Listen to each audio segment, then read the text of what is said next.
Hey there, everybody. Welcome, welcome. So excited to be here with you tonight. Welcome to the Austin Fast Start Health and Wellness Small Business Pitch Competition. My name is Blanca Valencia, and I am delighted to be your MC tonight. I am the Vice President for Contigo Wellness, and we are a proud corporate member of the Austin Young Chamber. Just to tell you a little bit about Contigo Wellness seeks to build holistically healthy communities of color by increasing equitable access to culturally responsive mental health services, building capacity and educational awareness surrounding mental health, and we help create networks of support provided by practitioners of color. We're so very excited to be hearing your pitches tonight. Today's virtual Austin Fast Start is a recurring pitch competition designed to support Austin's early entrepreneurs and startups. The event is a partnership between the City of Austin Small Business Program and the Austin Young Chamber. The Austin Young Chamber is focused on developing young professionals to be dynamic business and community leaders. We are dedicated to providing opportunities for you to connect and engage around topics that are relevant, meaningful, and transformative. We run many programs throughout the year that promote business and talent development, entrepreneurship, civic engagement, and community growth, over 50 programs annually. We encourage you to hop on the Austin Young Chamber website at austinyc.org to learn more about becoming a member and engaging with us throughout the year. I do want to take a moment to thank our event sponsors. Thank you, Texas McCombs MBA and Texas McCombs MSTC. And at this time, I'd like to invite Christy Jenkins with Texas McCombs MBA to share a few words about their programs. Thanks, Blanca. First of all, I want to thank the Austin Young Chamber for inviting to speak with you all briefly today. My name is Christy Jenkins, and I'm the Senior Recruiting and Admissions Officer for the Texas McCombs Evening MBA program. And I'm also here representing my colleagues in the Masters of Science Technology Commercialization program, or MSTC for short. As the name implies, an MS in Technology Commercialization is all about bringing a tech product to market. It's a 13-month program that runs from May to May each year, and it's offered both in person and online. The application for MSTC starting this May is actually still open, but it will be closing very soon, so apply now if you're interested. And basically, you can think of the MSTC as teaching you how to start a tech company, and the MBA will teach you how to run it. The evening MBA has a general management curriculum. We find that the best leaders, managers, future CEOs need to understand every aspect of how a company runs, from accounting and finance to marketing, operations and logistics, data analytics, etc. And also understand how they all interrelate. So that's why we have that general management curriculum. And the evening program is designed for working professionals. So classes are on Monday and Tuesday evenings from 6 to 9:15 p.m. The program runs just over 2 years. It's 28 months total. And we just finished round 1 of our 4 application cycle rounds. The deadline for the next round, round 2, is on May 25th. So apply now if you're interested. And classes will begin in January of 2022. The best way to learn about our program and get a sense of our culture is by attending a virtual event. We're actually hosting a mock class on Thursday from noon to 1 with David Quintanilla, who was voted by our students as their favorite professor last year, so he comes highly recommended. And we also have a variety of info sessions and virtual chats coming up as well. You can sign up for all of those at texasmbaevents.com. I'll be around later during the networking session, and I'd love to chat with anybody who's interested in either MBA or MSTC opportunities. So I hope you can stop by my table. And with that said, good luck to everyone pitching tonight, and thank you. Christy, thank you so much. We really appreciate all your support. For our social media viewers, be sure to comment and share tonight's program with your own networks to support the startups pitching tonight and help spread awareness of their amazing businesses. For those here in Remo with us, let's be encouraging to our pitches today and let them know that we're here. Show your support in the chat with fire emojis, with, a thumbs up, or please remember to be nice and respectful. These people are putting out their best ideas, and we want to encourage these great ideas. So please take a minute to just comment in the chat, congratulate all the people who are bringing their pitches forward today. Now, A little bit about how we got here today. From January through March, the Austin Young Chamber accepted applications from local health and wellness-based startups, proactively creating solutions that result in optimal physical, mental, and behavioral health are vital to creating healthy individuals, families, and communities. And in the wake of the pandemic, we have learned just how important it is to take care of ourselves and each other. Health and wellness businesses include those that are addressing key health challenges with innovative approaches to help people live healthy lives physically and mentally. The applications received were scored by 4 judges representing the small business, startup, health and wellness, and investor communities. From that scoring process, we determined our top 4 finalists who are pitching tonight. Now, it is my pleasure to introduce our judges. Judges, when I introduce you, please turn on your camera and give us a wave. First up, we have Matt Carroll, Vice President of Marketing at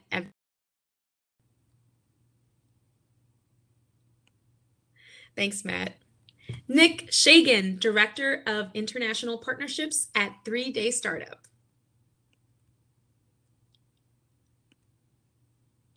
Tina Day, Principal at Silverton Partners.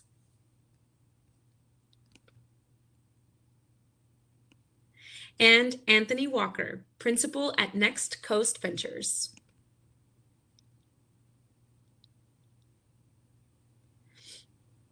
Anthony, are you there? Want to make sure we wave at you. There you are. Thanks, Anthony. Thank you to all the judges for your time and expertise in the application process. We really appreciate you being here tonight. Tonight, each finalist will have 5 minutes to make their pitch, followed by 8 minutes of Q&A with our judges and audience.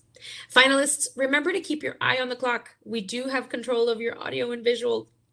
To our audience in Remo, if you would like to submit a question to a finalist for the Q&A session, you can enter it into the Q&A tool on the right of your screen. Tonight's winner will be determined by a combined judges' score and audience vote. Judges will score each finalist to account for 80% of their score, and the audience vote will account for the remaining 20%. After all 4 finalists have pitched this evening, we will display a text-to-vote number for attendees to cast their vote for the best pitch. All right, let's get started. Our first finalist is Gardenia, which is pitched by Roman Gonzalez, founder and CEO.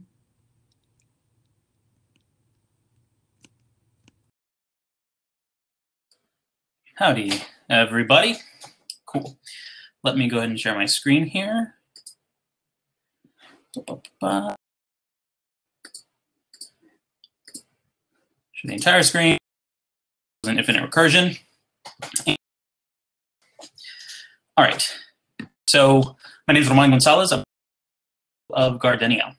So if you're anything like me, the idea of pulling a tomato from a tomato bush or rosemary from a bush, citrus from a tree, there's something compelling about that, right? Something deeply human about it. And if you feel that, you realize that you're actually not alone, because we know a lot of people want to grow their own organic food at home, especially millennials.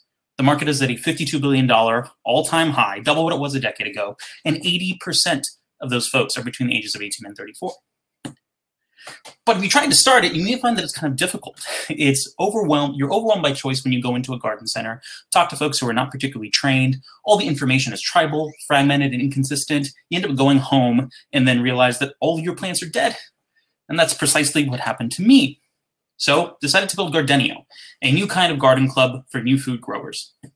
We send you everything you need to grow your own organic food at home, small outdoor spaces like a patio, balcony, porch, with an app and community to help you as you grow. So all the right stuff. What does that mean? That's the right size container, made out of rice hulls, actually compost over 5 to 7 years, right kind of soil for what you're growing, live organic plants, physical plant guides, the right kind of mulch, everything you need sent to your door. Your first season, you get 3. Every 3 months after, you get 1 additional plant kit. And then with your app, you have the information, supplies, and people you need to be successful. So these are tools like, hey, it's going to freeze next week. Bring your plants inside. Or the dog can't eat this or that. Additionally, you're able to consult a community where you can ask questions, not just for support, but for celebration as well. The good news is that people dig it. In our first season, we got our first 100 customers, which was our goal, and our goal was to keep them. So we had 57% seasonal retention from season 1 to season 2, and over the past year have had 54% overall retention. They've been gifting it, referring it, sharing it on social. Some of the things we've been able to accomplish with less than 30K in funding is bringing a product to market, physical and digital, that people enjoy, and we know exactly what they need moving forward. We developed a custom way to ship plants that's safe. There's an industry-wide issue at the moment. And we've recruited help from over 75 individuals pro bono, majority people of people of color, and women. Now, out there in the market, 64% goes to the big box folks. This is Home Depot, this is Lowe's. We know that they're slow moving. We know that they're not innovative, and they couldn't reach this audience if they tried. Then you have smart hardware, things that say they'll do it all for you. This is Lettuce Grow, Click and Grow, Duo Grow. And the issue with these is that not only are they very plastic intensive and cost prohibitive, they make a false promise and they miss why people grow to begin with. We know that the reasons people grow are fundamentally social and emotional. And that's where we plan to differ, by being the only group to actually offer post-purchase support. And we've got the team to win it. I've got 10 years in startup. I'm a Brown University grad, 6 years in growth marketing, 7 in product design and research. I was a former community organizer for the Obama campaign. I've been building things my whole life and leading teams. And on my side, I have Chelsea Shaw, an incredible developer, 7 years in tech startups with in-town places like Spiceworks, Trendkite, HashiCorp. She's launched an app before, has built everything we have on the tech side, and is an art school grad turned full stack dev. Now, why this particular team? Not only because we built what we built, because we're scrappy as hell, we're experiment driven and learning nerds. We're human-centered tech experts. We are a fundamentally tech team in a space where there are not a lot of tech people. And importantly, we are this market. And the last one there was that we attract world-class talent, and that's because we've been able to do just that. One of our investors, Katie Jacobs-Stanton, former VP of Global Media at Twitter, Jess Ewing, founder of Literati. We're being advised by the leadership at Stitch Fix as well. And we've been exposed to advice from all of these founders from these companies to your right. And we have an unparalleled vision to completely redefine the gardening market and create a modern brand for the plant kingdom. Yes, absolutely, be the go-to brand for direct-to-consumer plants that you can eat.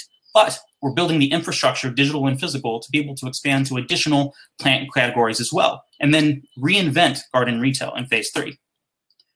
With the funds today, we'll be able to actually launch community.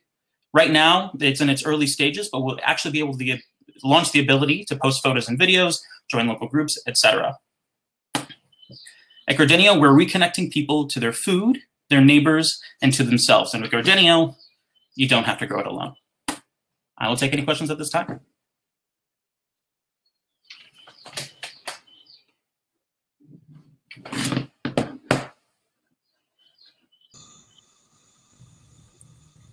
Thank you so much for that presentation. Let's go ahead and start with Tina. How about you give us our first question for our first presenter? Hello, how are you? Thank you for that presentation. So I feel like I've been seeing some of these concepts with gardening in a box and in different varieties. For instance, I'm thinking lettuce grow, and then there's another one that's sort of only for like smaller items that you would eat that I'm forgetting the name of. And so I wonder how you think about differentiating across competitors and even, for instance, how you would go up against these competitors in any sort of customer acquisition plays. Yeah, 100%. And so we kind of break them into 3 boxes, right? There's the big box folks. So we kind of know what's wrong with a lot of big box folks. We have the it's sort of the do-it-for-you hardware. And then there is category like us, right? Mm-hmm. So with the do-it-for-you hardware, it's plastic intensive. It's easily replicable by companies overseas. And in fact, that's what's happening. We've talked to investors in companies like that have expressed frustration. And in fact, it makes raising right now actually a little difficult because those companies have not performed very well, and they've left to stay in the VC community. So we differentiate for in several ways. One, we don't have like a proprietary way of growing. Like we're not, our IP isn't on the way you grow, right? We send you all the stuff.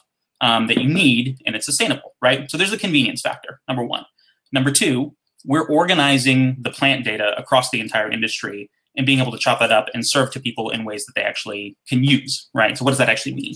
And so this is our data differentiator. So by saying like, hey, you planted a tomato here last year, you wouldn't want to plant another tomato this year. You would want to plant something from a different family, right? So we're able to then intelligently recommend products based on things you've grown before. And that is, to add on to that data layer, because we're the only company to have post-purchase support in behavior tracking, right? So we're able to do some really intelligent, interesting things. So while these other companies they're physical goods companies, or at best they're hardware tech companies, and again, we know the challenges that I've just talked about, we're actually fundamentally more a tech company, and then leveraging that tech toward community as well and organizing it after the fact. So really a company like Let Us Grow couldn't be more different. They happen to sell plants that come in little pods. We're actually one of the only ones to do live organic plants too, which is a meaningful differentiator. So it's sort of like across the spectrum of the gardening experience, from what you get and how you get it, to the kind of support you get after, toward on the business side, the kinds of things we can do, the things we're learning along the way.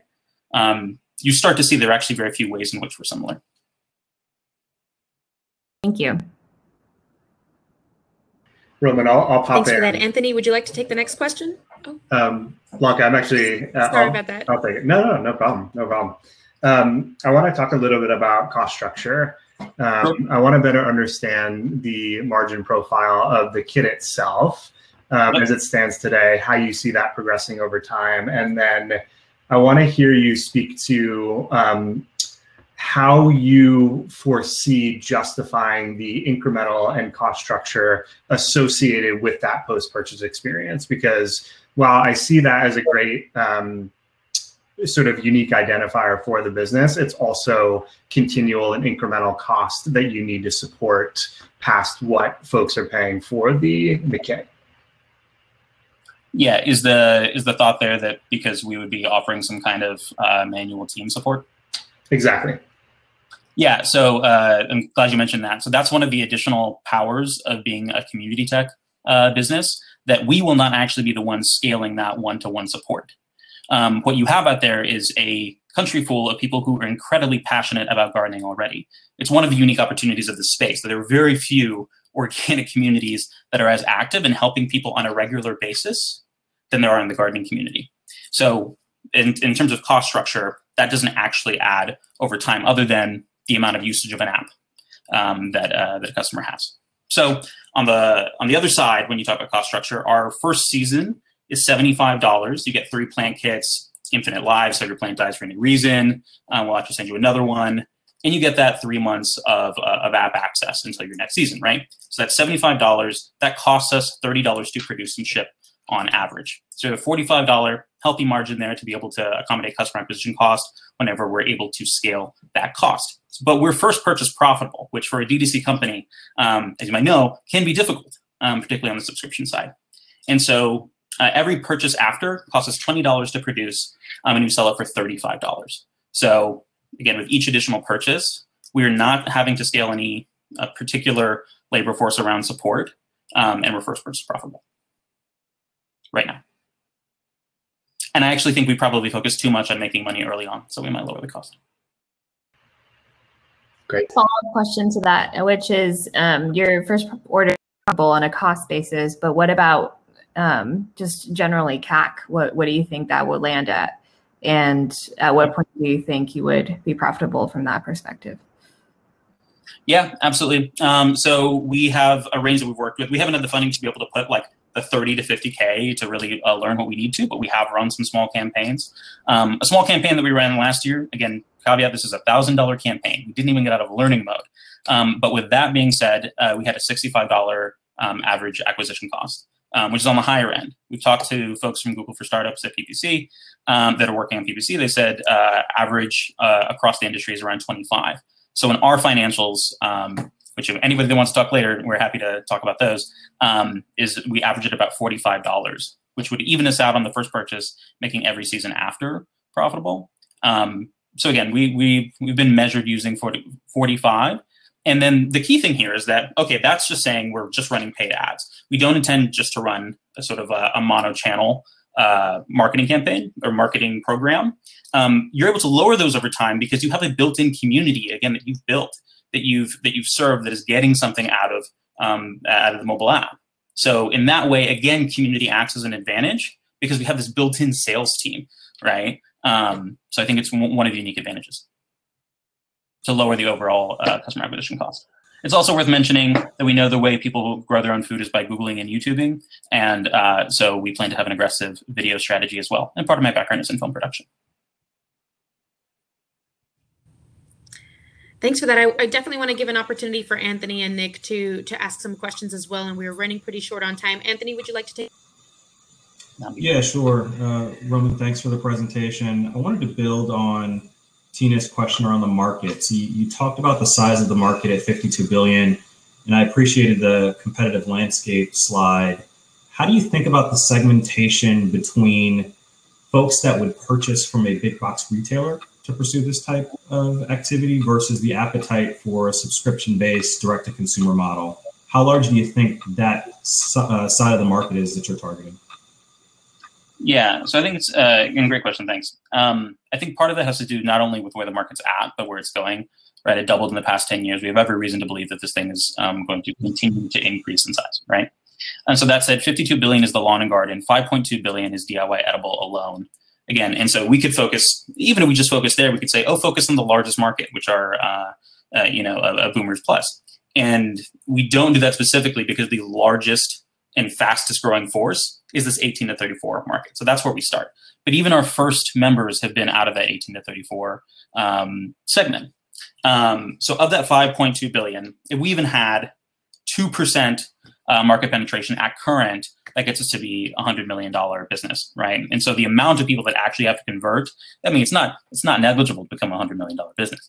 But in terms of percent of penetration, we see that as completely achievable, particularly because there really are no major edible direct-to-consumer competitors, especially not in post-purchase support. We have a unique moment as to why now, right? And the closest, and I'll tell you about it, that has emerged is Bloomscape, which is in the indoor space, right? And the lift to go into edible is meaningful, but we still feel confident in our ability to compete there. So yeah, you asked about how much of that market do you think we can have? Do we think that's reasonable? We have every reason to believe that not only by going along the sort of phase three, the three-phase plan that we talked about earlier, but that sort of enables not just the edible space, but adjacent spaces and then offline spaces. There's no reason to believe that this couldn't be within the next 5 to 10 years, a $1 billion business. I'm happy to talk through those. Hey, Roman, good to see you. Hope you're well. My question for you, I'll keep it quick because I know we're on time. Appreciate you mentioning your retention. Did you get any customer feedback from the 43% of customers that didn't return after the first season, and what were they telling you? Yeah, I think that's great. Thank you for asking.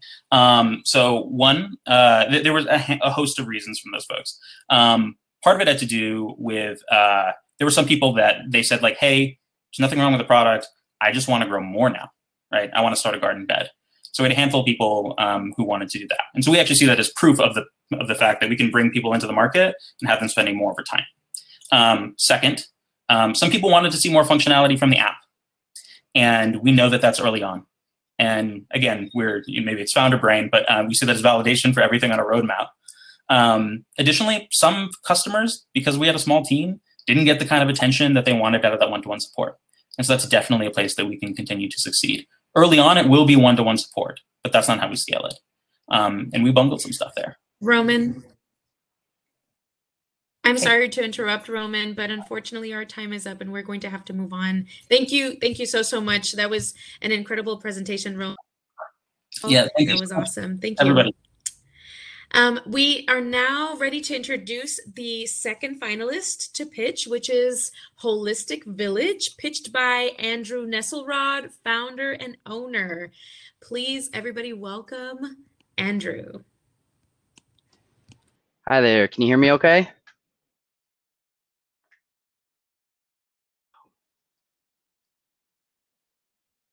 So I am ready to go.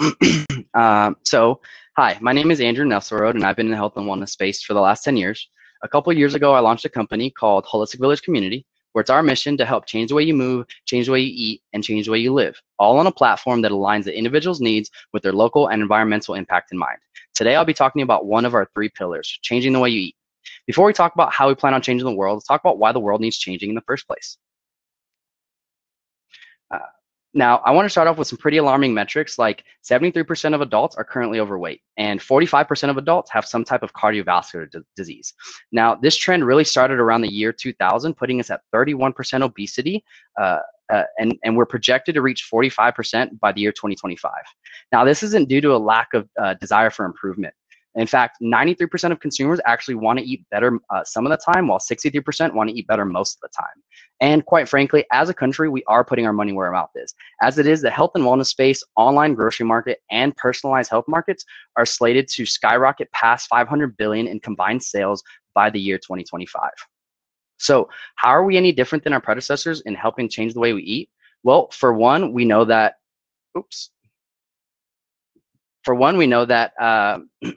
that 78% of consumers who speak with a healthcare professional change their diet after the fact. We also know that 80% of consumers have some type of conflicting information on the market as to what's healthy for them. So we believe that if you knew better, you would choose better. And so with that in mind, comes Holistic Village Marketplace. Our goal is to create a more automated, healthy, and sustainable lifestyle through educating the consumer on the impact their decisions are having on themselves and their community and our planet. Currently, we estimate our minimal viable product to be ready by Q3 of this year. This will be an app in both the iOS and Android marketplace. This will include a holistic report card for the user with an HEB extension in stealth mode for online grocery order testing. Our market validation window will be the start of Q4 of this year, and our pilot program will be Q1 of 2022. We currently have 3 to 5 small businesses willing to participate during our market validation window. We will be targeting corporations with sustainable initiatives and corporate wellness programs. Our value prop will be to generate a company-wide holistic report card with anonymous key metrics in providing employees trends and habits. This will be able to track overall employee health along with their local and environmental impact in mind. A couple reasons why we chose this route was due to the fact that $21 billion was invested last year in corporate wellness programs alone. We also know that 79% of US companies have some type of corporate wellness initiative, while 88% of companies with 200 or more employees actually have a corporate wellness program already in place. We also know that as of last year, a third of total assets invested in the United States are geared towards ESG initiatives. So now that you know a little bit about MVP and our go-to-market strategy adoption, let's quickly talk about our competitors. So now on one hand, you have companies that might be affordable, but unnecessary friction points along the way, like having to scan foods for nutrient information, daily food logging, and learning how to count calories. On the other side, you have pre-made meal companies that are convenient, but at a cost, right? We also have companies that generate a software and provide you a meal plan, but there's still room for error in execution and stops assisting you once you've reached your goals. So how are we different? Well, the user will download our app and give us access to all of their digitally emailed food receipts. This can be Uber Eats, digital receipts from restaurants, and grocery orders. They will then create a profile on our wellness assessment that touches on physical, mental, and digestive needs. We then provide an optimal range for their holistic points that's generated based off of the answers. So as it is, we aggregate their data and we provide feedback on what it is, on how to improve their points based off key recommendations like improving their water intake, their food waste, and their exercise tracking. Quickly to talk about our team, I've been in the health and wellness space for 10 years. You know about me. Brian Mouton is our full stack developer who's been in the industry for 10 years as well. He also has an award-winning app that is in 2020. Yasmin has been on my team for the last couple of years, helping me with these assessments. And one of my clients, Cassie, is a senior UX designer for Under Armour who's been helping me with advising along the way. I'm going to leave this last slide up just so that you get an idea of the full picture and how we end up delivering to areas of mass gathering.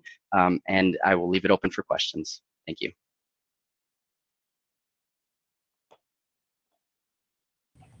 Thank you so much, Andrew. Just a quick reminder to our judges, please make sure you keep your camera off if you are not the one asking the question. And another reminder, I will definitely call on you. We want to give an opportunity to each and every one of our judges to ask the questions so that every one of the folks doing the pitches today has an opportunity to answer your questions today. All right, let's go ahead and start this round with our judge, Anthony. Anthony, would you like to take the first question? Sure. Can you guys hear me okay? Can you hear me, Andrew? Yep, for sure. So maybe just talk to me a little bit about your customer acquisition strategy. You know, how do you plan on getting people onboarded to the app? And then maybe secondarily, what's the revenue strategy as well? Yeah, so our plan for customer acquisition is one of two ways. Number one, we're going direct to corporations. We understand that in order for adoption to happen, it needs to either happen between a one-on-one relationship or an authoritative situation. And so we're going to be going directly towards those corporations that I mentioned who have already initiatives in place. Our second strategy, which I haven't really mentioned a whole lot, but it is something that I wanted to talk about. We do also want to partner with fitness facilities within the community and allow them to create their fitness programs with our nutritional programs in mind. So again, we're going B2C currently in terms of customer acquisition and adoption.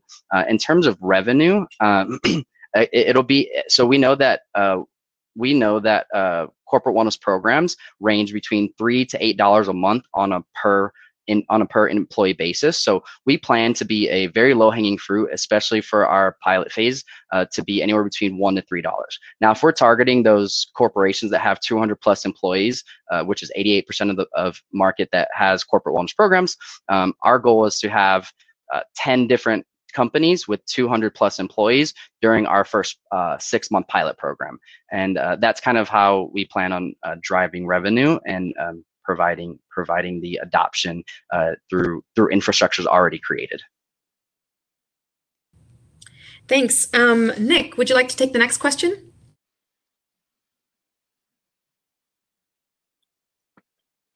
Sure. Hey, Andrew.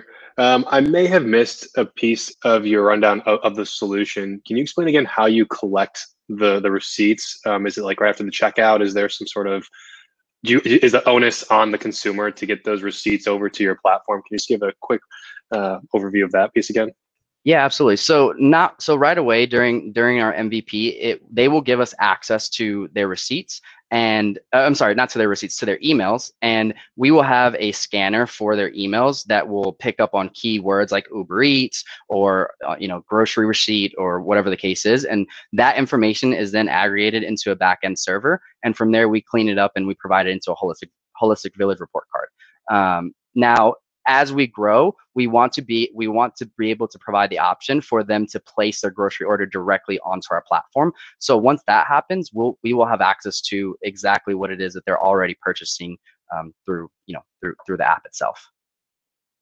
Okay, but you're skimming email looking for keywords from like Uber Eats orders, DoorDash orders, but not necessarily grocery. People are getting food at Whole Foods or at Trader Joe's or. No, definitely. Yeah, still grocery based. And that's really the main component of it. We also realize that we can also provide one step further of understanding what they're consuming outside of just the grocery consumption aspect. So like I went to Juice Line the other day, I got a digital receipt. We would be able to pull that smoothie and pull the caloric density of what that smoothie provides, and where they source locally, are they sustainable? And from there we generate reports on the back end with our own algorithm on what's healthy for themselves, their community, and their environment based off of their geographic location and nutrient profile. So yes to the digital receipts from a grocery standpoint. That's the main focus of it. But we also felt we could take it one step further and do other food receipts as well. Okay, thank you. Yeah. And how about we have Matt now? Matt, will you take the next question for us? Sure, Andrew. Thanks a ton for the presentation. Assume that corporate wellness is going to be one of your major verticals moving forward. Can you share with me, if you were pitching a decision maker in a corporate wellness structure, what you would pitch as the most impactful sort of unique element to your business and why that benefits them compared to maybe a more traditional corporate wellness program that they may have been running in the past? Yeah, absolutely. So I think our biggest aid in having those conversations is the fact that it's continual learning on the habits and trends that their employees are having. So number one, we can continue to improve those habits on what they're eating, on how much water they're intaking, the amount of exercise they're doing, and eventually we want to move into that mental space as well. And so now other wellness programs that talk about food, number one, it's not a continual software. It's I'm going to show you, I'm going to show you how, I'm a dietitian, and we'll do a seminar, right? And we'll sit down, and some of it might stick, but it's not going to be a long-lasting, sustainable option for them. And so what we do provide is a continual basis of educational knowledge based off of their nutrient profile, and that is kind of how we plan on going into the corporate wellness space. Great, thank you. And last but not least.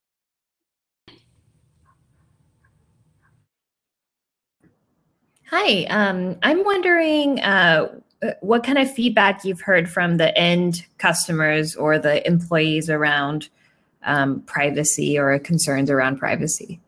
Yeah, great question. That's definitely been one of our biggest hurdles or obstacles. And so in terms of collecting that data, number one, it's not stored on our back end. It is filtered through, and as we receive that data, we then re-enrich the data into holistic points that make sense for them. Now, in terms of corporate wellness holistic report cards, this is something that that's why I wanted to make sure that I mentioned that it's anonymous, because it's not something that we're providing. We don't want to provide those metrics to the company and then have them be told who's eating what and who's being unhealthy. And so that's kind of how we plan on tackling the anonymity of the information that we're gathering. And what would you do in the scenario in which a employee is unwilling to give their data? Yeah, well, so that's not necessarily, so that's a great question. I believe that in that case, I think it's going to be up to the employee that wants to partake. And so I think that's the other part, is that a lot of corporate wellness programs don't work because the adoption rate and the retention rate isn't there. And so for people who want to improve their healthy eating habits and learn what it is that they should be consuming, and how that impact trickles down to their community and their planet, those are the people that we're really wanting to target. And so if it's something that they don't want to participate in, then obviously there isn't a whole lot that we can do to say, hey, to give them access. Now, food logging is something that we want to have available for those one-off instances. If someone buys you a meal and you want to put it in and be as accurate as possible. So if that consumer does want to log everything themselves, that is going to be a possibility. But we just realized that that's a friction point that a lot of companies have had in the past, and we're in a day and age of technology that they don't need to deal with that anymore. Cool, thank you.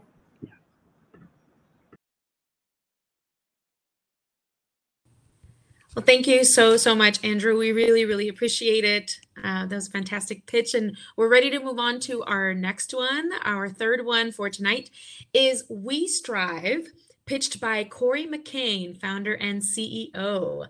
Welcome, Cory.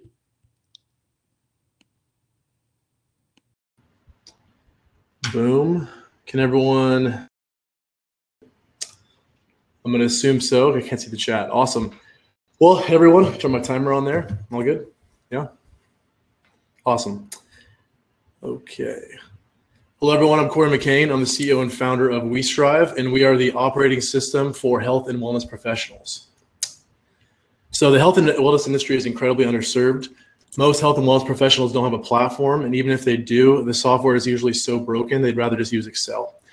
And none of these platforms are client-facing, so essentially you're leaving your clients to download PDFs that you've built on this software. And on top of that, there's no way to avoid repetitive onboarding. So if I'm a personal trainer, I'm constantly sending my clients to a nutritionist or a physical therapist. and yet I just have to text or email to that other professional. There's no way to actually like transfer that situation or that client over. And so I basically have to just restart the onboarding process constantly, and it's terrible for the client. So we're looking at a 2.1 billion in ARR system. So we've got about 5 million professionals worldwide. That's everywhere from personal trainers to physical therapists to health coaches. So what we're building is the first ever collaborative operating system for health and wellness professionals. A platform where professionals can not only manage and grow their business, but they can collaborate with other professionals for the benefit of their clients. So we just relaunched a few months ago. We're currently targeting personal trainers. And as we expand, I'll give an example for a physical therapist. So a physical therapist is going to sign up. They're going to import their client data. They're going to use our software to manage they're going to build programs, manage their client's progress, and be able to go along that client journey. When that client wants a nutritionist, instead of going through a long, drawn-out process of restarting onboarding, you can simply just either click on a nutritionist that you know, or you can find one through our marketplace. And that nutritionist is now not going to have to restart that process. They're going to immediately have that client, and they can start working with them. On top of that, we're a marketplace. So if I'm that physical therapist, I can also find clients. So currently, we spent all of 2020 with our MVP. I personally interviewed over 500 personal trainers to figure out what features we need to add, what's missing, and how we can help them grow their business. We relaunched a few months ago, as I mentioned, and we already have about 70 personal trainers, 350 plus clients, and about 1,200 MRR, and that's growing every single month since January. We're already highlighting some of the best program builders in the industry, client management software, a 5-star mobile app, and a lot more features than that. So our roadmap, we just partnered with Nutritionics. So they do all the food data for Fitbit, Weight Watchers, and some other large companies. We're going to start by expanding into nutrition immediately because that's also a benefit for trainers. So we're going to build the first fitness and nutrition software on our mobile app. In Q4, we're going to expand into physical therapy, health, and et cetera. And then finally, in Q1 of next year, we'll turn on our marketplace so you can not only find a professional online, but you can find a physical therapist in your area. Revenue stream. So right now, personal trainers pay between $700 and $200 a month, depending on their clientele. And then we also take a percentage of sales as well. In the future, we're going to be adding custom branding, enterprise software, and a lot more. So how we grow in 2021, right now we're already working with some business coaches. So basically, they're working with personal trainers. They bring trainers to us. We do a little revenue split. We'll be expanding into college partnerships as well. So allowing college students to graduate with their exercise science degree. And we help them with their business development. We give them discounts on certifications and show them how to actually grow online and in person as a trainer. So competition, we just relaunched a few months ago. I've said like 4 times now. We already have trainers leaving our veteran competitors of MyPT and Trainerize. Quite frankly, they find our platform a lot easier to use and has a lot more features. When we expand into different industries, we're mainly just competing with Thumbtack. With that being said, Thumbtack is basically just a marketplace. They don't actually have that back-end software for you to manage and scale your business. And most of the people working on WeStrive have been involved for several years. We bring a ton of passion to the table and expertise and on the platform on a daily basis.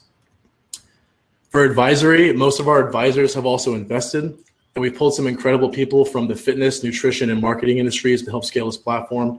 For example, Dan runs Push Press. They're an incredible gym software platform. Perfect, on time. They're an incredible gym software platform, and he's kind of advising me because he basically was in my shoes 2 years ago. So it's awesome to have people like him on board.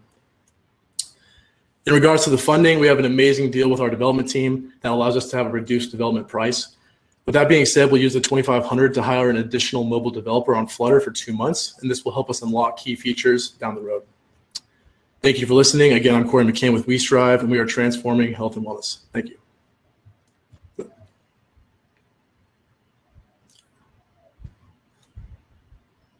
Thank you so much, Cory. All right, let's get started with our questions. Nick, can you take the first one for us?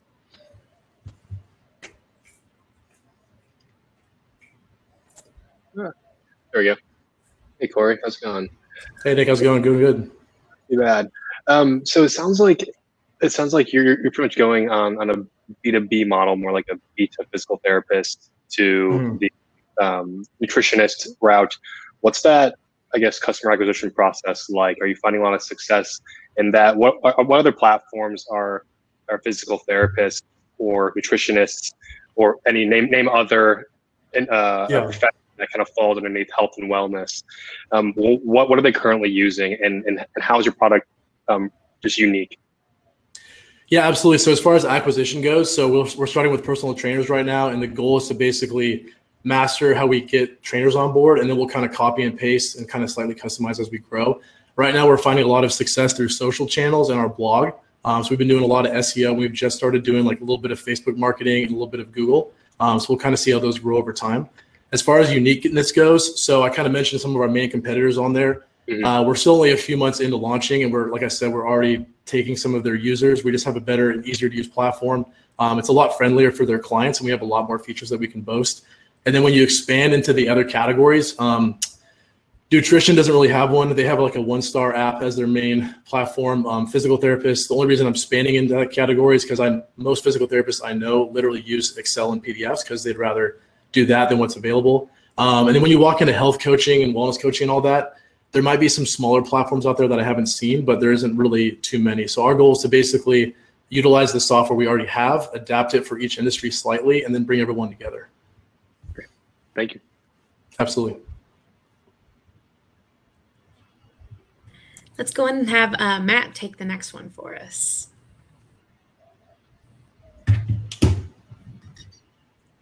Sure. Hey, Cory. How are you? How's it going, Matt? It's going well, thank you. In terms of value and utilization for the nutritionists, trainers, etc., is your service an aggregation of a bunch of different services that they're utilizing across different platforms today? Or is most of the value in sort of net new offerings and functions that they aren't able to access from different services that exist today?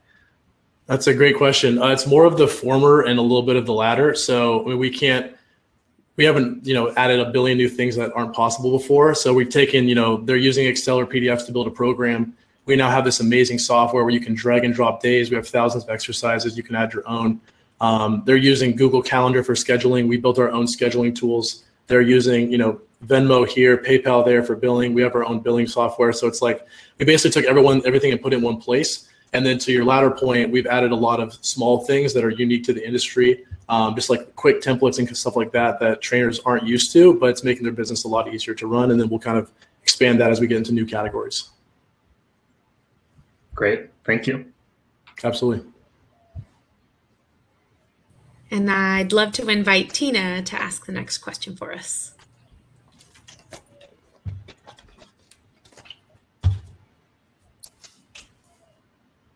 Sorry, I was I was curious. I wasn't clear exactly on the product. For the product, are the face for the customer, or is each individual fitness trainer owning their own book of business? So yeah, great question. So they own their own book of business, and so basically, if I'm a personal trainer, I'm going to add a client, and they're going to use our app to follow my programs, my nutrition plans, track their body weight. So they're using the WeStrive app, but it's a one-on-one relationship with that coach. And to kind of tie off that, we're actually adding custom branding software soon, so you'll be able to essentially pay us more per month to have that, your own little logo in the app store instead of just having the WeStrive logo. Got it. Thank you. Yeah.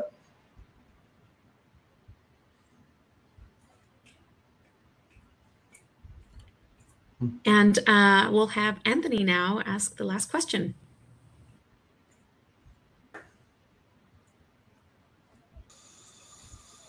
Great. Thanks, Cory. Absolutely. You mentioned the relaunch of the platform a few times. I'm curious I might have missed that, actually. I don't know. I'm curious what changed from the prior version. What did you learn from that initial launch that prompted the change or upgrade? And what's the feedback been from early adopters, trainers, both positively and negatively? Yeah, absolutely. So basically, around last spring, I was just relatively confident in the old platform that we had, and I kind of just had to just realize I wasn't the smartest person on the planet. So I started actually taking these trainer calls, not necessarily more seriously, but I started closing what I was thinking off and listening to what they were saying. So I started actually taking notes on, okay, maybe this isn't the dumbest idea ever. Maybe if 20 trainers tell me this, we should add this feature. And so throughout the year, the conversations got better and better. And so we basically, the new platform we have, very similar concept as before, but we deleted all the stupid features that we had, like the social media wall no one cared about, messaging between social follow. We just deleted all the social stuff. We deleted all the fun stuff, and we kind of just made it more about the trainer and the coach. And so our trainers are very excited about that. On top of that, we took our website and we just pretty much just scrapped the whole thing and just rebuilt it as a true SaaS platform. Versus before, we were kind of like trying to make it same thing as the app, like fun social, you can post and that kind of stuff. And we kind of just did straight up, here's your clients, here's how you grow your business, and just learned a lot from that. So, I mean, we're continuing to grow from there. And then as far as the new platform goes, we've had almost zero churn. We had a lady having a kid, so she canceled. We have a guy, going away for a few months, so he canceled. But besides that, I mean, our revenue's been going up. We have very low churn, and everyone's just super happy about the platform. And like I mentioned, 8 times, we've already had people canceling our, My PT Hubs, Train Rises of the world, and switching over to us. And we are still missing a whole bunch of things that we want to add in the next few months. So we're super happy with where we're at. Thanks. Absolutely.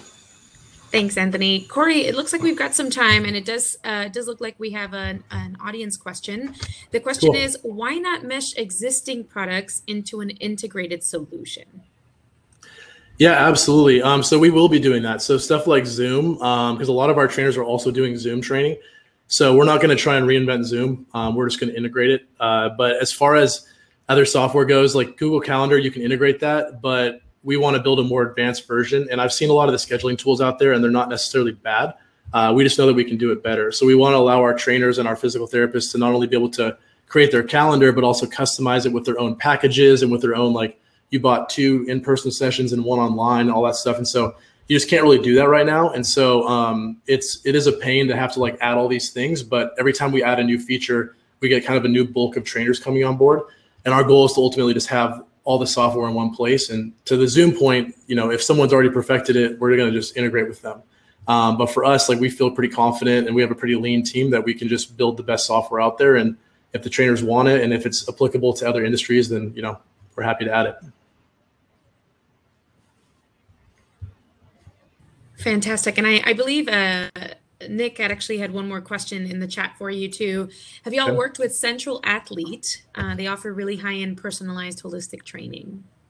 I have not. No, I'm happy to though. Yeah. Very cool. Nick said he'll make an intro.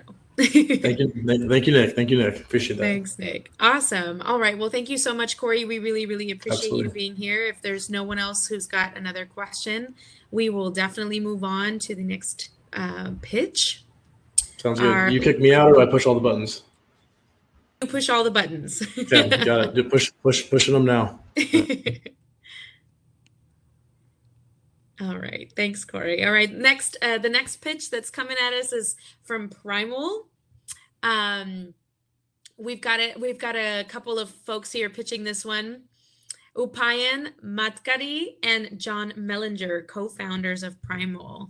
Welcome, y'all. Take it away. Thank you. Let me go ahead and share my screen real quick.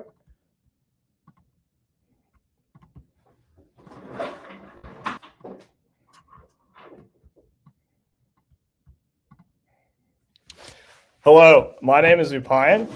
I'm John. And we're the founders of Primal. And today we have a very important message for you. Sitting is not the new smoking, but most chairs are cigarettes. Let me explain. Sitting in a chair all day leaves you very discomfortable, in a lot of discomfort. And I can't get any audience feedback right now, but if you felt this kind of discomfort, sad emoji in the chat. It turns out, however, that this discomfort isn't just temporary. When you sit like this over the whole course of the year, the whole day, this translates to chronic back pain, obesity, diabetes, and even cardiovascular disease. That's a $24 billion annual healthcare cost on the economy and 264 million annually lost workdays. But as I said earlier, sitting isn't the smoking. Chairs are the cigarettes. And actually, I want to clarify that chairs are more than just cigarettes. They're more like prison cells. You thought about a chair has an armrest, a backrest, and it constrains you in this unusual, uncomfortable posture It's no wonder you feel pain and discomfort at the end of a long day at work. You're stuck in a very unnatural posture. Let's think about the way we're actually meant to sit. It's this way: on the floor, kneeling, squatting, cross-legged, moving around with active muscles.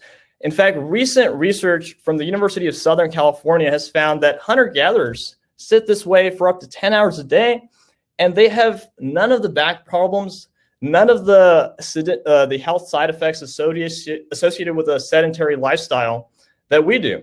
But yet they're sitting for 10 hours a day. So it might not be appropriate to sit on the floor at all times, and that's why we developed a solution that lets you sit in these natural postures, lets you be active, but still with the comfort of an office workplace environment. And this is what it looks like. Essentially, we've raised the floor up so that you can sit at a normal desk height, and we have a set of rocks and tree trunks that you can use to fashion your own build your chair experience. Whether it's sitting in cross-legged posture, a squatting posture, a kneeling posture, or even just a normal, regular chair posture, the possibilities are endless. And it comes with an accompanying app that guides you through a possible range of postures for your workday so that you have your own personalized yoga flow. So once we came up with this idea, the first thing we did is we validated its scientific merit. We met with the author of the study that published from the University of Southern California, and he validated that our chair, Dr. Reichland validated that our chair can provide that muscle activity that the hunter-gatherers experience every day sitting on the floor. And then we wanted to see, is the market ready for this? So we surveyed the Austin community, and over 150 members of the community came together, and thank you so much for those responses. We found out that 74%, even before they heard about our chair, they thought these unconventional postures could help alleviate their back pain. 88% of them were interested in trying our chair, and the average price they were willing to pay was $196. But it turns out people are more than just interested in our chair. They want our chair. In fact, our chair fits in providing an unmet need for the Austin community, with people like local Austin entrepreneur Vikram Iyengar sitting in a squatting posture the whole year during COVID pandemic. He's eager and ready for a prototype. And so we decided we would meet this need. And we bootstrapped together. We put together our own funds, $70 of it, and we made a prototype, a low resolution working prototype, and we tested it with over a dozen people in the community, received resounding positive feedback. And currently we're in talks with furniture manufacturers to scale this up. So our business model is to sell direct to consumer with a competitive price point of $150 per unit and a gross profit margin of $50. And the way we're going to tap into this market is tap into the market that's ripe for this product. The Austin young tech professionals who are fitness enthusiasts and ready to try out new things. We have our own Instagram campaign already. You can look up our hashtag #unchair. And as we progress, the possibilities are limitless. But we look into expanding to creative entrepreneurial workplaces as a B2B business model and partnering with employee wellness programs. And we look into expanding into this $12.1 billion market, just showing how universal this problem is. So this is what we've achieved. We started in just February this year, and we're looking to launch the product by the end of the year. Thank you. Thanks, Brian. All right, let's go ahead and take a question from Matt.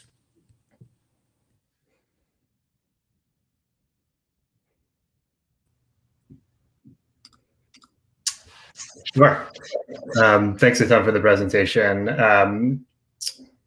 First and foremost, I am intrigued / terrified to try out some of these poses myself, given the fact that Indian style is a feat within itself. I'm curious to hear from you guys, with all of the progression in sort of adoption of these different types of things in America, why has the office chair been so stagnant in nature? Why haven't there been anyone like you guys over the last decade that has introduced anything different from what sort of the traditional office chair as it stands today?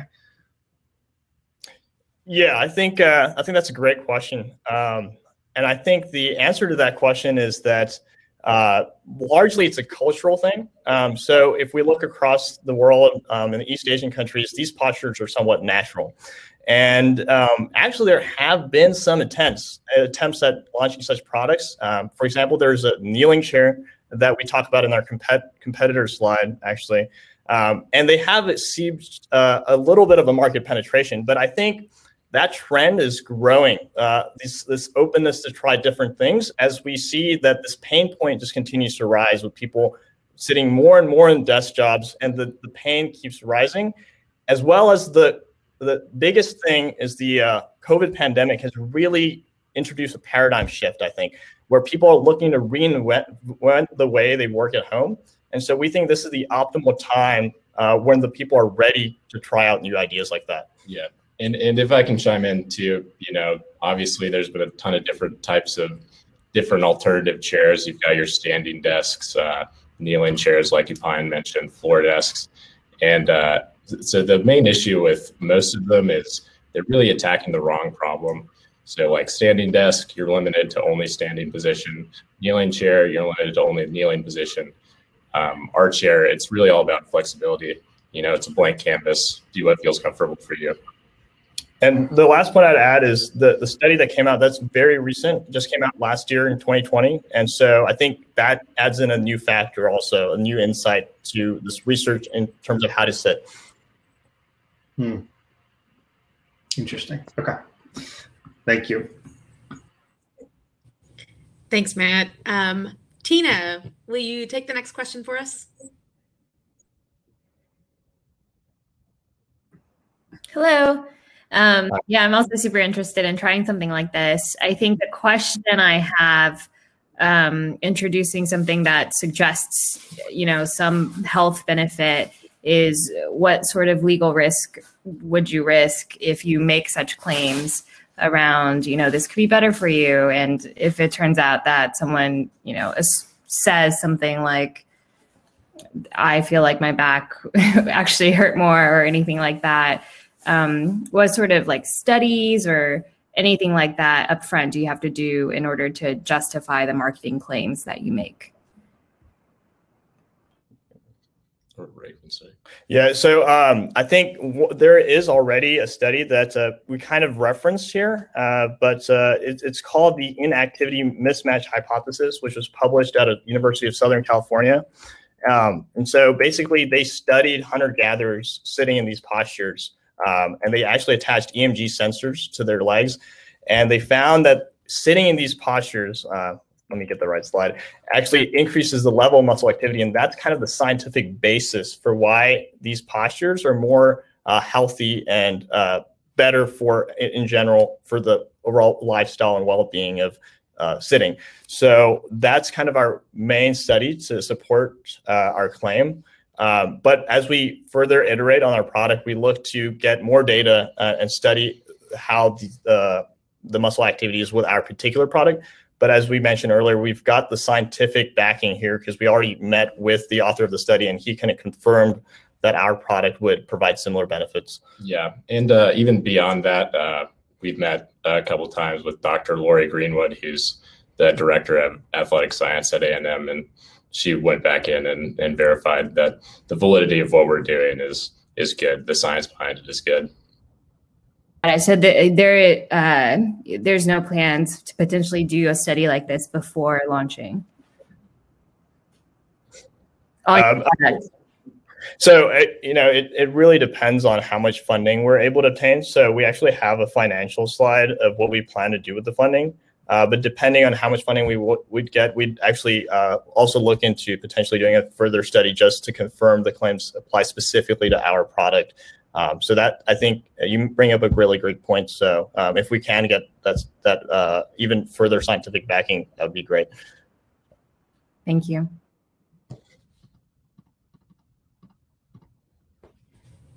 Thanks, Tina. Nick, can you take the next one for us?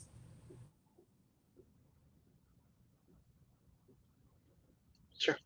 Hey, guys. I gotta ask, is you mentioned that the app, it helps you like learn new postures. Is this really necessary? It almost sounds like it's kind of just a big cost with limited upside. Can you kind of give more info into the purpose of the app?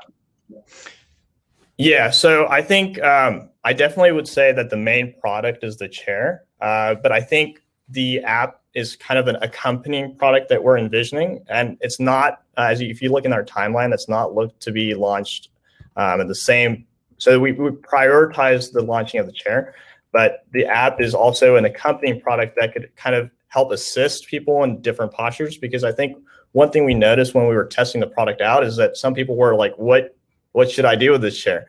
And so we think that the app would provide some guidance into a list of possible postures. But before we even do the app, I think we're looking at just kind of publishing an instruction manual that might be not a digital version, maybe just some pamphlet that comes with a chair, and then maybe also provide an app later and maybe integrate it with kind of providing guidance to the users. Yeah, so I think the bigger upside to the app is there's companies there like Wellable, they're doing gamification for their employees. So it's basically, it's like those Fitbit competitions, stuff like that. The app is going to help enable that. So when we're making our transition from direct to consumer to more business to business, that's going to help usher in that transition. Yeah, no, I appreciate the clarification. I like the idea of a low-tech MVP, like a QR code on your bench, or like a pamphlet that could link to a video series on like proper best practices for good proper sitting. So all good stuff. Thank you. Thanks, Nick. And last we have Anthony.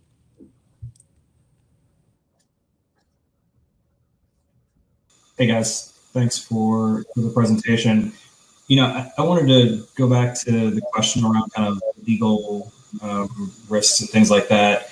Do you foresee the potential to get a certification or some type of ergonomic certificate that validates the claims? Do your competitors have that certification? Do you view it as necessary for widespread adoption? So I think that might be a good idea to look into. But I think from our understanding of the market right now, it seems that the biggest barrier is going to be a cultural one, as we mentioned earlier. And I think that is really, we think we can really tap into that if we because I think more than just the health benefits, people are genuinely excited about trying out these different postures.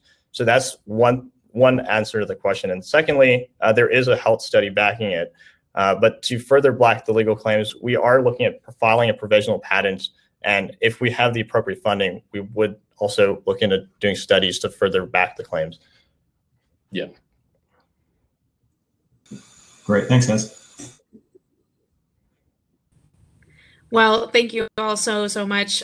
We are pretty much out of time now. And we appreciate your pitch. And actually wanted to give a great thumbs up and a huge congratulations to all of the folks presenting today and those who gave their pitches. That was amazing, and it was truly inspiring. Such creative ideas. It's really awesome to watch these ideas come to full bloom. So now it's time to cast your vote. We're going to give you about 2 minutes to submit your text vote for the Austin Fast Start Health and Wellness winner. So look on your screen right now for the text to vote number, and we're going to give you about 2 minutes while we tell you a little bit more about our prize package below. So take a couple minutes to vote as we start to chat about some of that. And just a quick note. There we go. No, I think we're good there. As we are waiting for our audience vote and judges' scores to finalize, let's take a moment to say thank you to our Austin Fast Start Health and Wellness prize package sponsors. This prize package was carefully created to support early stage startups as they work to successfully launch their business. First, $2,500 cash prize from the City of Austin. That's amazing. Thank you, City of Austin. The golden ticket package from Capital Factory. A 3-month cohort experience with the Uninc, financial or HR consultation from VCFO, marketing startup package from Honeycomb, 1 ticket to the 2021 Global Roundup Conference by 3-Day Startup, And finally, an annual corporate membership to the Austin Young Chamber. Thank you so, so much for all those amazing prizes and the prize package sponsors. Y'all are an incredible support system for all that we do. Okay, I think we're almost ready to see who takes home the prize. I'm going to get a quick time check here. And as we're starting to do that, please join me in welcoming Jacqueline Mayo with the City of Austin's Economic Development Department's Small Business Program to share a few words and announce our winner. Jacqueline, welcome. Blanca, I appreciate it. Good evening, everyone. First, let me start by saying those were some of the best pitches I've heard of late. Congratulations to all of our finalists. You guys are just doing some really innovative and very cool things. And whether you win or not tonight, you will go far. I see that now. Again, my name is Jackie Mayo. I'm the Class and Events Coordinator for the City of Austin's Economic Development Department's Small Business Division. We are, if you don't know about the Small Business Division, we provide training in business classes, educational events, coaching, all of this to empower our entrepreneurs. Our mission is we want you to succeed. So we are here to give you all those tools to succeed. We also foster job creation and support the growth of new and existing businesses by providing capacity building information, tools, and resources. You can visit our website at www.smallbizaustin.org, and you'll see a list of all of our resources that are available to you. I also want to remind everyone to mark your calendars. First week in May, May 3rd through May 7th, is Small Business Week. We have about 40 different events, classes, panel discussions from small business funding. If you're looking for funding, our guys here, they might learn some new tips and tricks on getting some funding. We have a small business financial workshop that week. We also have our state of small business in Austin. It's going to be a great discussion from John Hawkins. He is the president of TXP. And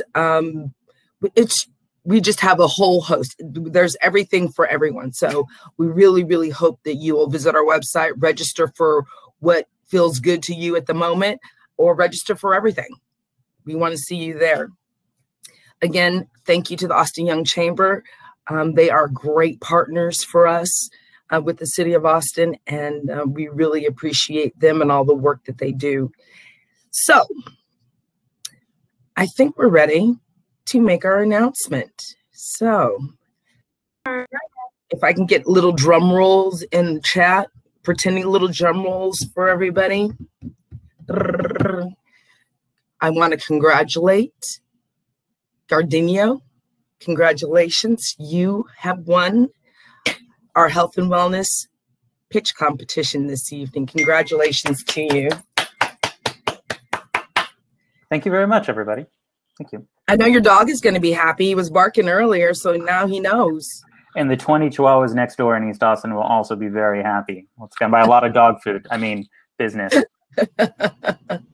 Well, congratulations. I'm looking forward to seeing what you do further.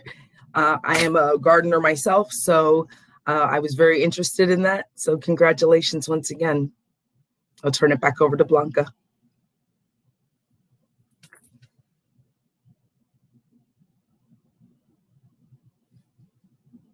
How exciting. Congratulations, Roman. That's amazing. Roman, if you can come back on, we definitely want to give you an opportunity to take a quick screenshot with the judges as a congratulations, and of course with Ms. Mayo. So if we can ask the judges to come back on screen really quickly so we can go.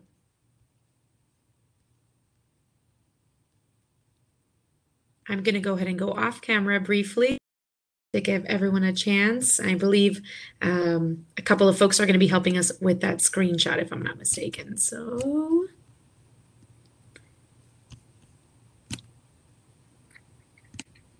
Like, do we pose now? Don't know what to do with my plants.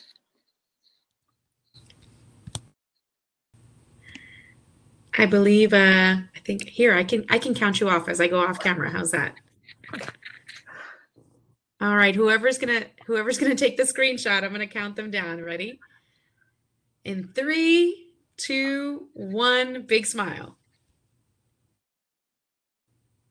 All right, I think we've got it. I hope so. Let me get some confirmation there. Yes, we're good to go. We've got it. Thank you all so much. Thank you, everybody. Thank you, Judge.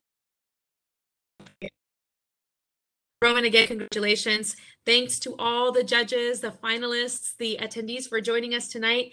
Applications are open for the next 2 Austin Fast Start priorities of social impact and creatives. You know it's going to be a good one. Know a startup who should apply? Send them to the Austin Young Chamber website for more information and to apply.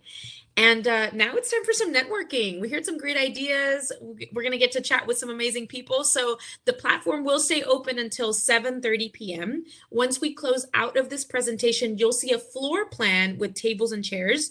Just double click on a table to chat with the other attendees at the table. I believe if you mouse over the other attendees or the other chairs, you'll be able to see who's there. You will be able to turn on your camera and microphone using the toggle buttons at the bottom of your screen. And if you have any technical issues, please send a private chat message to Austin Young Chamber and they will help troubleshoot. Again, thank you to everybody once again for joining us. Stay tuned to our website and social channels for more great programs. Again, I'm Blanca Valencia with Contigo Wellness. Was so very honored to be here with everybody. Thanks, y'all. Have a good night.